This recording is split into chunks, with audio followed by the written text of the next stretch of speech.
사도행전 24장 1절부터 9절까지 교독하겠습니다. 사도행전 24장 1절부터 9절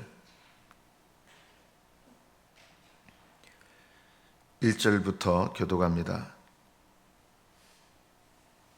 닷새 후에 대제사장 아나니아가 어떤 장로들과 한 변호사 더둘로와 함께 내려와서 총독 앞에서 바울을 고발하니라.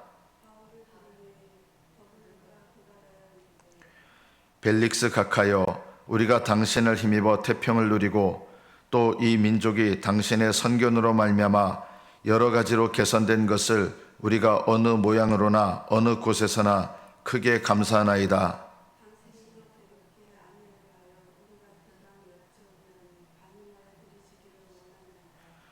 우리가 보니 이 사람은 전염병 같은 자라 천하에 흩어진 유대인을 다 소요하게 하는 자요 나사렛 이단의 우두머리라.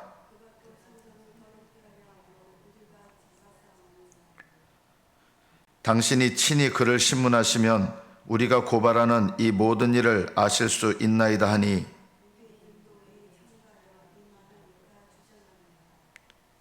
여기까지 받들어 읽겠습니다.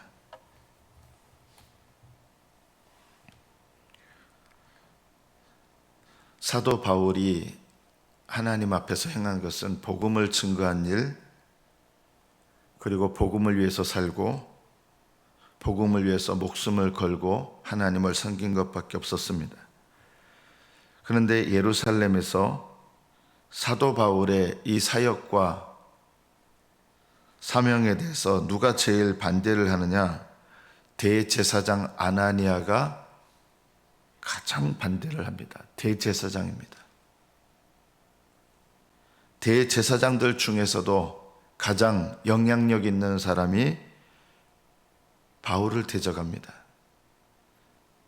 그리고 말 잘하는 사람 변호사 더둘로와 함께 내려와서 벨릭스 총독 앞에서, 이방인이죠, 하나님을 모르는 사람입니다.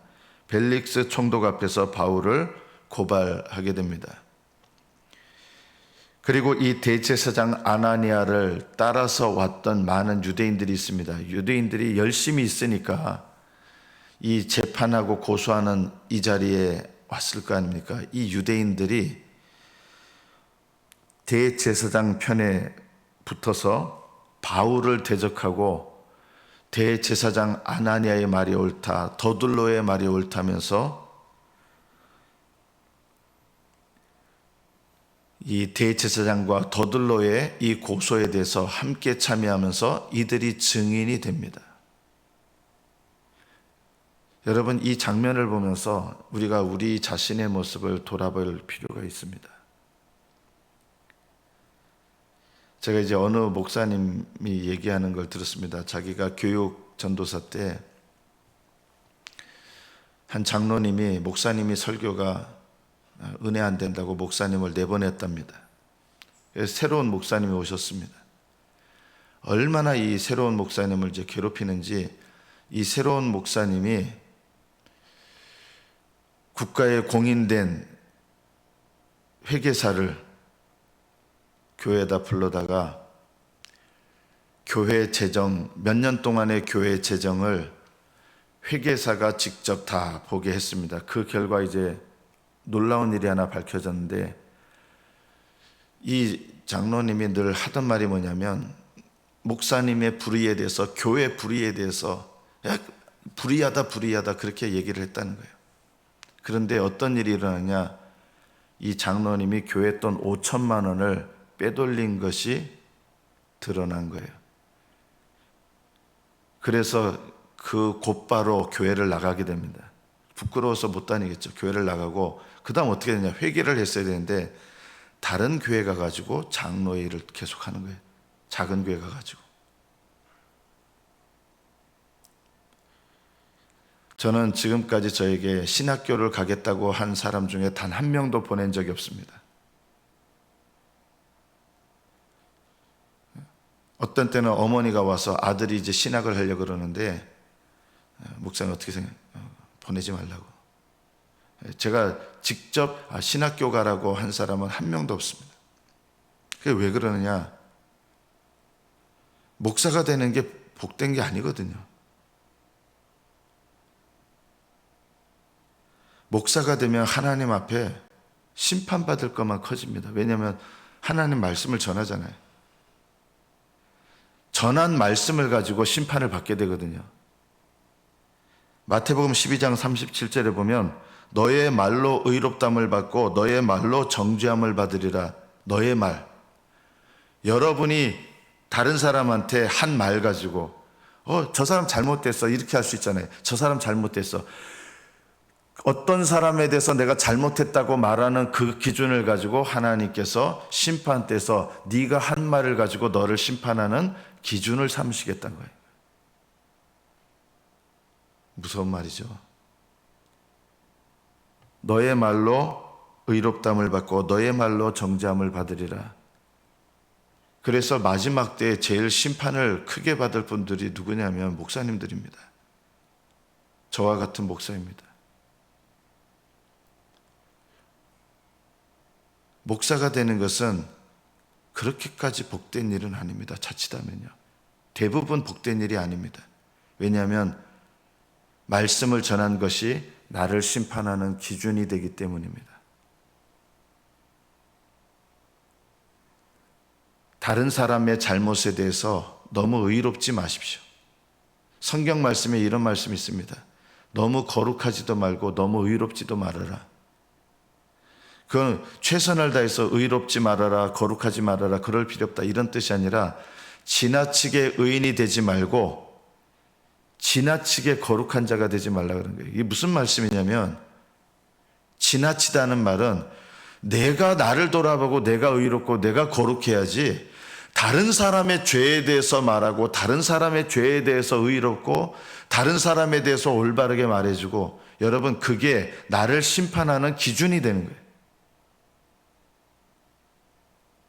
지나치다는 건 뭐냐면 내가 하는 말로 정작 나는 걸려요. 다른 사람을 판단하는 말로 나도 걸리면서 다른 사람한테 무슨 좋은 말 해준다는 거 이런 건요 아예 안 하는 게 나아요.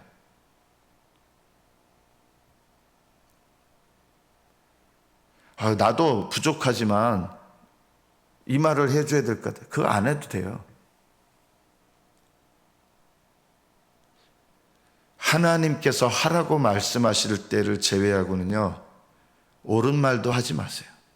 왜냐하면 옳은 말을 말하는 순간 이상하죠? 이게 성경 말씀이에요. 내가 누군가에게 옳은 말을 하는 순간 그것이 나를 심판하는 말이 된다는 것을 알아야 됩니다. 이것이 두려운 것입니다. 대제사장 아나니아는 자기가 이 사람 이단이고 잘못됐다라고 얘기하는 거예요. 뭐라고 바울에 대해서 얘기합니까? 이 사람은 전염병 같은 사람이다. 우리나라 말로 말하면 이렇게 말한 거예요. 이런 옌병.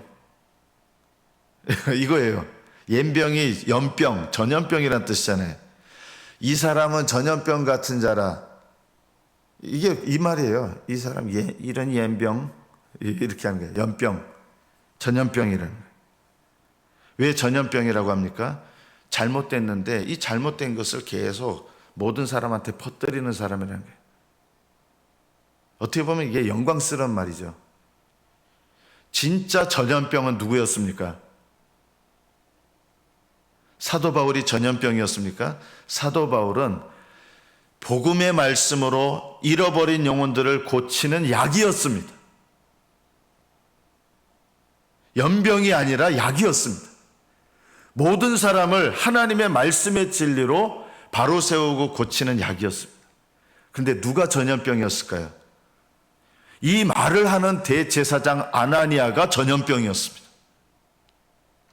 두렵지 않습니까? 또 바울을 향해서 뭐라고 합니까? 천하에 흩어진 유대인을 다 소요하게 하는 자, 소란스럽게 하는 자라는 거예요. 전염병일 뿐만 아니라 천하에 흩어진 우리 동족 유대인들을 소란스럽게 하는, 쓸데없는 짓을 하는 사람이라는 거예요. 우리 동족 유대인을 분노하게 하고 가는 데마다 소동을 일으킨다는 거예요.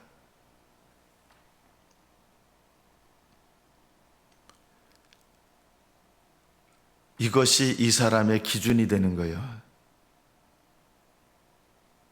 천하에 흩어진 유대인을 정말 미혹하고 소유하게 한 사람은 누구였습니까? 복음이 증거되고 있는데도 이 복음을 대적해서 이 복음의 말씀을 가로막는 대제사장 아나니아가 오히려 흩어진 유대인들을 소유하게 하는 사람이 됐어요. 왜냐하면 유대인들에게 알려서 이 복음 전하는 그리스도인들을 대적하라고 했기 때문에 그래요. 누가 소유하게 하는 자였어요? 자기가 하나님을 대적하여 유대인을 소유하게 하는 자가 되었습니다. 바울에게 세 번째 뭐라 그랬습니까? 나사렛 이단의 우두머리라. 이단들이 꼭 이런 얘기 있어요. 이단들이요. 예수님을 믿는 사람들도 이 당시에는 이단이었다는 거예요. 그러니까 자기들을 향해서 이단이라고 하는 건 틀린 말이라는 거예요. 그럼 이 세상에 이단은 아무도 없는 거죠.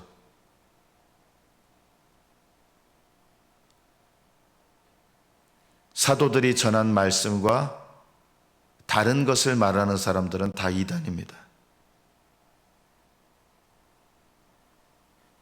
나사렛 이단이라는 말은, 나사렛이라는 말은 예수님의 고향이고 예수님이 나사렛에 있으셨죠. 그래서 예수님을 따르는 나사렛 이단은 예수님을 따르는 이단의 무리라고 하는 거예요. 그런데 정말 이단은 누구였습니까? 이게 또 너무 마음 아픈 거예요. 대제사장 아나니아는 요즘 말로 말하면 교황보다도 더 높은 위치입니다. 아나니아는 어떻게 됐을까요? 죽어서 죽을 때 어떻게 되는지 모르기 때문에 모른다 할지 모르지만 저는 하나님께서 구원하시고 하나님께서 은혜 베푸시는 사람 특징인데 이 아나니아는 가장 무서운 지옥의 밑에 들어갔을 겁니다.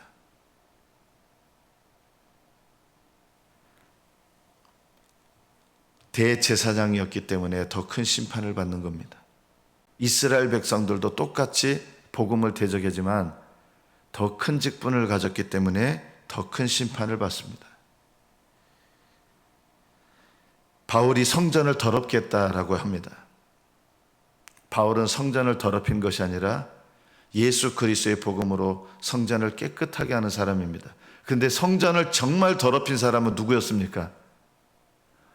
여러분, 놀랍게도 이 대제사장 아나니아가 성전을 가장 더럽게 한 사람이었습니다.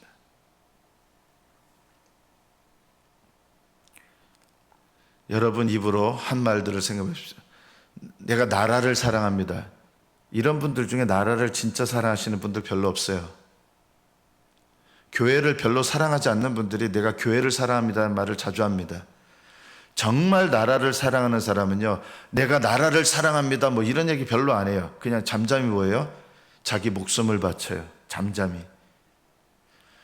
나는 교회를 누구보다 사랑합니다. 여러분, 베드로가 이 사람들보다 제가 더 주님 사랑하고요, 이 사람들은 다 주님 버릴지라도 제가 예수님 끝까지 따라갑니다. 누가 제일 먼저 버려요? 베드로가 제일 먼저 버리는 거예요. 우리는요, 내 모습을 못 깨달으니까 이게 내 입에서 나오는 거예요.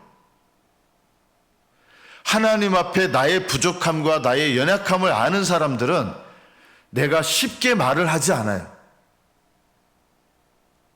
교회를 사랑하는 척 하지 마십시오. 나라를 사랑하는 척 하지 마십시오. 지나치게 교회를 사랑하지 마시고요, 지나치게 나라를 사랑하지 마시고요, 지나치게 가정을 사랑하지 마십시오. 사랑하지 말라는 뜻이 아니라 사랑하는 척 하지 말라는 뜻입니다.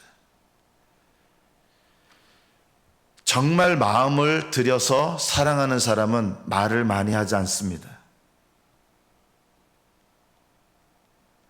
사기꾼들이 말을 많이 합니다. 입에 발린 말을 많이 합니다.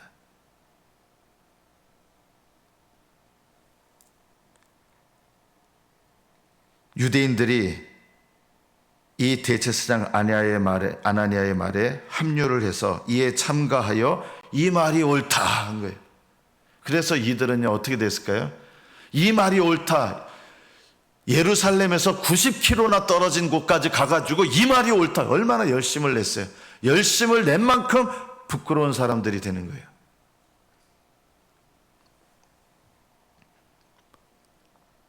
지나치게 교회를 사랑하지 마시고, 지나치게 나라를 사랑하지 마시고, 지나치게 영혼을 사랑하지 마십시오. 오해하실까 봐 제가 다시 얘기해요. 사랑하지 말라는 뜻이 아니라 실제로는 안 그러면서 마치 그런 것인 것처럼 포장하는 것. 이것이 우리의 위선입니다. 여러분, 교회를 사랑하시면요, 교회는 부르심을 받은 자들의 모임입니다. 그죠? 자, 교회를 사랑하시면 제일 먼저 누구를 사랑해야 됩니까? 부르심을 받은 자들의 모임인데요. 누구를 제일 사랑하는 게 교회를 사랑하는 거예요?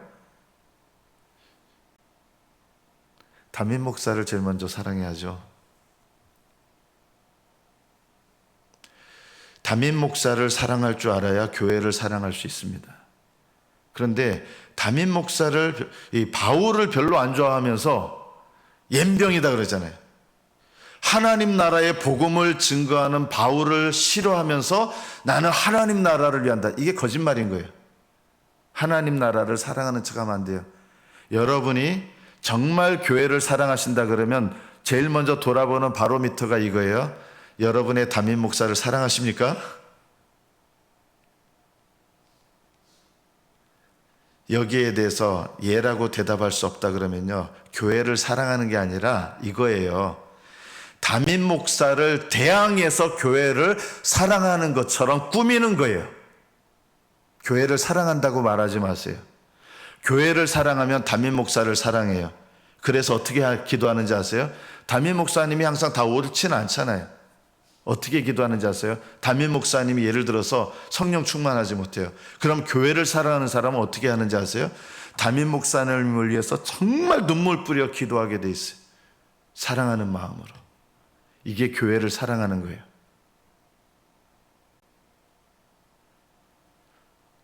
제가 담임 목사잖아요. 저는 여러분들이 저를 사랑하는지 안 하는지, 딴 사람은 몰라도 저는 담임 목사로서 여러분이 저를 사랑하는지 안 하는지는 제가 알아요. 저는 알아요.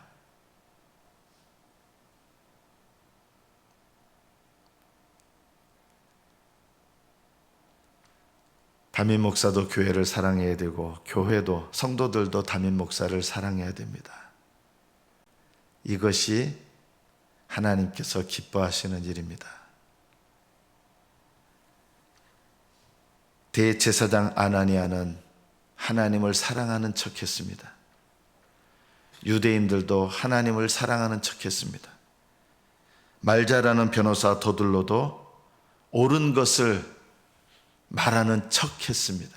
척한다는 말은 실제로는 그렇지 않으면서 그런 사람인 것처럼 자기를 꾸며대고 나타낸다는 것입니다.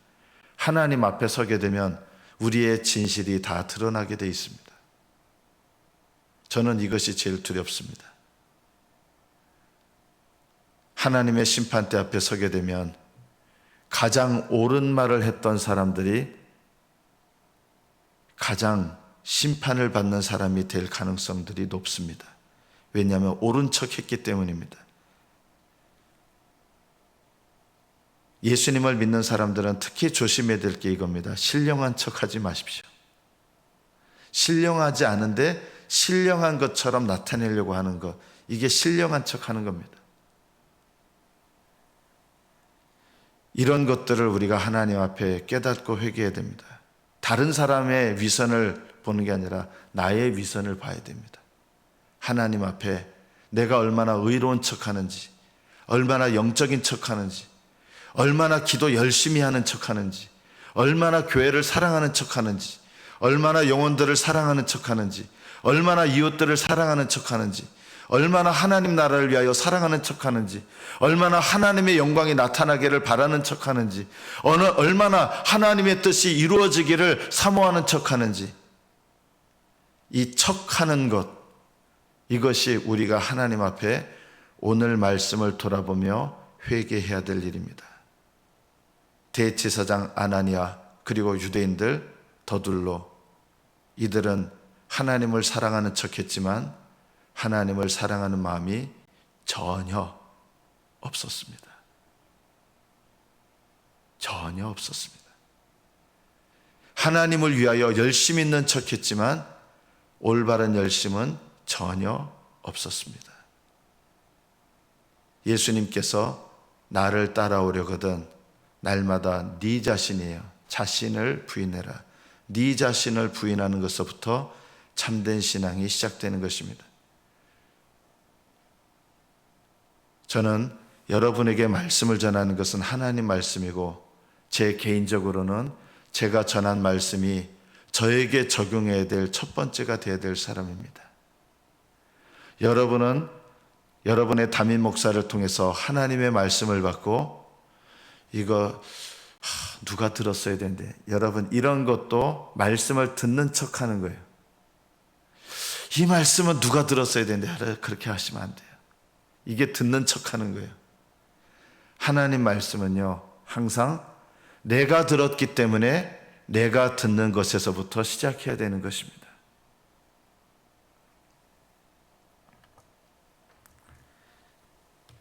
하나님의 말씀이 여러분 마음에서부터 시작하고 그리고 여러분의 삶에 변화된 것을 통해서 마음에서 시작된 말씀이 자라가고 여러분의 삶이 변화되는 것에서 여러분의 입술에서 그 말이 나오는 것, 그것은 하나님께서 기뻐하시는 말이 될 것입니다.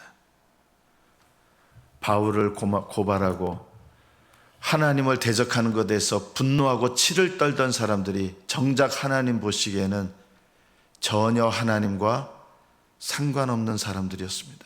이것이 얼마나 무서운 장면입니까?